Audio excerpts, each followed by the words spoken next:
இன்னைக்கு இருக்கிற பிரச்சனைய யார்கிட்டயாவது சொல்லிடலாம்னு தோணும். ஆனா சொல்ல முடியல. நம்ம தப்பா நினைச்சுக்குவாங்களோ? ஆமாக்கா. நம்ம அப்பா அம்மா சொல்லிடுவாங்களோ?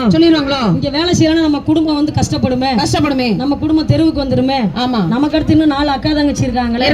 வேலை நான் 9 பொம்பளை பிள்ளையோட பிறந்தவன். நான் தான் எங்க வீட்டுல 8வது பொம்பளை பிள்ளை. நான் வேலை செஞ்சாதான் என் குடும்பம் வந்து வறுமையில மீளுமே. இந்த கஷ்டத்தை நினைச்சுக்கிட்டு மனசுக்குள்ள இருந்ததை சொல்ல முடியாம படபடத்து அன்னைக்கு இருக்க சொல்லல அந்த வேலையே வேணான்னு தூக்கி எறிஞ்சிட்டு தான் இந்த விழிப்புணர்வுக்கு வந்தேன். ஆமாங்கா, அதான் நான் உங்ககிட்ட சொல்லிக்கிட்டு இருக்கேன். சொல்லுங்கக்கா. ஆசை வந்து சீரகடிக்கும், பேச வார்த்தை துடி துடிக்கும். ஆசை வந்து சீரகடிக்கும், பேச வார்த்தை துடி துடிக்கும். என்ன எழுத்தும் தெரியாது, எடுத்து சொன்னாலும் புரியாது. என்ன எழுத்தும் தெரியாது, எடுத்து சொன்னாலும் புரியாது. எடுத்து சொன்னாலும் புரியாது. பொம்மையே தொட்டதில்ல, பம்பரம் விட்டதில்ல, புத்தகம்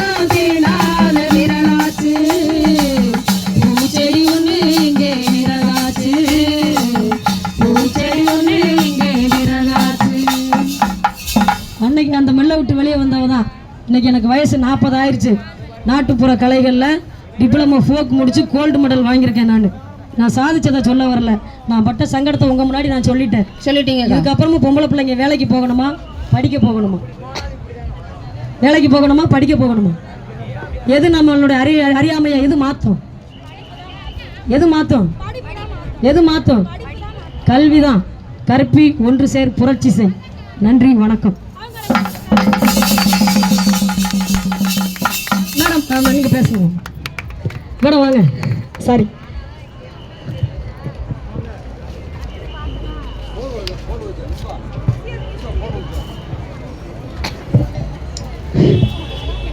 அனைவருக்கும் மாலை வணக்கம். இப்போ இந்த கலை நிகழ்ச்சி மூலமாக வந்து உங்களுக்கு இப்போ சொன்னாதான் எல்லாமே புரியும் அப்படின்னு சொல்லி தான் கலை நிகழ்ச்சி நடத்தியிருக்கோம். 1098 181 அதெல்லாம் இப்போ குழந்தைகளுக்கும் பொம்பளை பிள்ளைகளுக்கும் சரி தான், பசங்களுக்கும் சரி தான், எல்லாத்துக்குமே வந்து பாலியல் சம்மந்தமாக பிரச்சனை நடந்துட்டு தான் இருக்குது. பொம்பளை பிள்ளைகளும் பாதுகாப்பாக தான் இருக்கணும், பசங்களும் பாதுகாப்பாக தான் இருக்கணும். தேவையில்லாமல் யாருக்கிட்டையும் பேசக்கூடாது. அதிகமாக வந்து நம்ம ஆசைப்படுறதுனால தான் அதிக பிரச்சனைகள் வந்து வருது. அதனால் அதிகமாக ஆசைப்படக்கூடாது. தேவையில்லாமல் யாருக்கிட்டையும் அதிகமாக பேசக்கூடாது. நம்மளுக்கு வந்து அறிமுகம் ஆகாதவங்கக்கிட்ட பேசவே கூடாது. ஃபோனெல்லாம் இப்போ இன்ஸ்டாகிராமு, ஃபேஸ்புக்கு இதெல்லாம் சொன்னாங்க. இன்ஸ்டாகிராமில் வந்து எவ்வளவோ வந்து தவறுகள் உள்ளே போய்கிட்டே இருந்தால் ரொம்ப தவறுகள் நடந்துகிட்டே தான் இருக்குது. அதுலேருந்து தப்பிக்கிறதுக்கு உங்களுக்கு அது தெரியாது.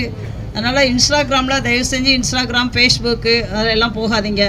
இப்போ சொன்னாங்க பின்னாடி தொடர்ந்தால் ஒரு செக்ஷனு அப்படின்னு சொல்லிட்டு, அதெல்லாம் இப்போ இந்த 7, 8 அது போக்சோ சட்டத்தில் வந்து பின்னாடி தொடர்ந்தால் ஒரு சட்டம், தொட்டால் ஒரு சட்டம், குறுகுறுன்னு பார்த்தா ஒரு சட்டம், எல்லாமே 5 வருஷம், 10 வருஷம், 15 வருஷம், 20 வருஷம் லைஃப் தான் சட்டங்கள் இருக்குது. அதனால தான் உங்களுக்கு இந்த போக்சோ சம்மந்தமாக இது பண்ணியிருக்காங்க.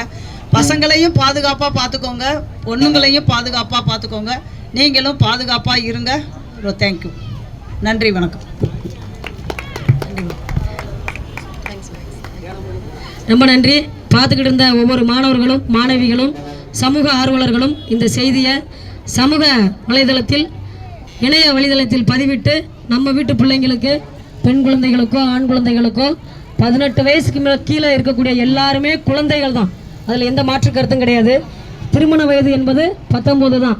அது 18 வயசுக்கு உட்பட்ட குழந்தைகளுக்கு பாலியல் ரீதியான தொந்தரவு கொடுத்தாலும் சரி, குழந்தைகளுக்கு திருமணம் பண்ணி வைக்கணும்னு நினைச்சாலும் சரி, ரெண்டுமே சட்டப்படி குற்றம், தண்டனைகள் உறுதியாக என்று சொல்லி உங்களிடமிருந்து விடைபெறுகிறோம்.